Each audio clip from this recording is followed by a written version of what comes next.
నాన్న ఎందుకో వెనకబడ్డాడు. అమ్మ 9 నెలలు మోస్తే నాన్న 25 ఏళ్ళు. రెండూ సమానమే అయినా నాన్న ఎందుకో వెనకబడ్డాడు.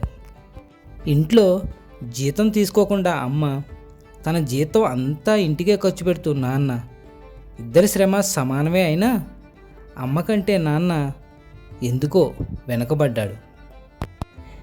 ఏది కావాలంటే అది వండి పెడుతూ అమ్మ, ఏది కావాలంటే అది కొనిపెడుతూ నాన్న, ఇద్దరి ప్రేమ సమానమే అయినా అమ్మకొచ్చిన పేరు ముందు నాన్న ఎందుకో బాగా వెనకబడ్డాడు. ఫోన్లోనూ అమ్మ పేరే, దెబ్బ తగిలినప్పుడు అమ్మ అని పిలవడమే, అవసరం వచ్చినప్పుడు తప్ప మిగతా అప్పుడు గుర్తు రానందుకు నాన్న ఎప్పుడైనా బాధపడ్డా?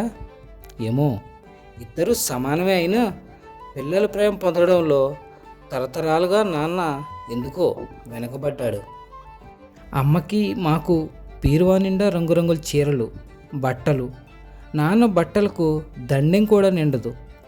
తనను తాను పట్టించుకోవడం రాని నాన్న ఎందుకో మాకు కూడా పట్టనంత వెనకబడ్డాడు. అమ్మకి అన్నో కొన్నో బంగారు నగలు, నాన్నకి బంగారు అంచు ఉన్న పట్టుపంచి ఒక్కటే. కుటుంబం కోసం అంత చేసినా తగిన గుర్తింపు తెచ్చుకోవడంలో నాన్న ఎందుకో పాపం వెనకబడ్డాడు. పిల్లల ఫీజులు, ఖర్చులు ఉన్నాయి అప్పుడప్పుడు. ఈసారి పండక్కి చీర కొనొద్దంది అమ్మ.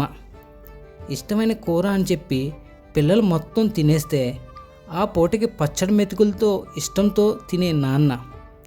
ఇద్దరి ప్రేమ ఒకటే అయినా మా అమ్మ కంటే నాన్న చాలా వెనకబడ్డాడు. వయసు మళ్ళాక అమ్మ అయితే ఇంట్లో పనికొస్తుంది, నాన్న అయితే ఎందుకు పనికిరాడని మేము తీర్మానం చేసుకున్నప్పుడు కూడా వెనకబడింది నాన్నే. నాన్న ఇలా వెనుకబడిపోవడానికి కారణం ఆయన మాకు వెన్నుముక కావడమే. వెన్నుముక వెనుక ఉండబట్టే కదా దన్నుగా నిలబడుతున్నాం. అదేనేమో నాన్న వెనుకబడిపోవడానికి కారణం.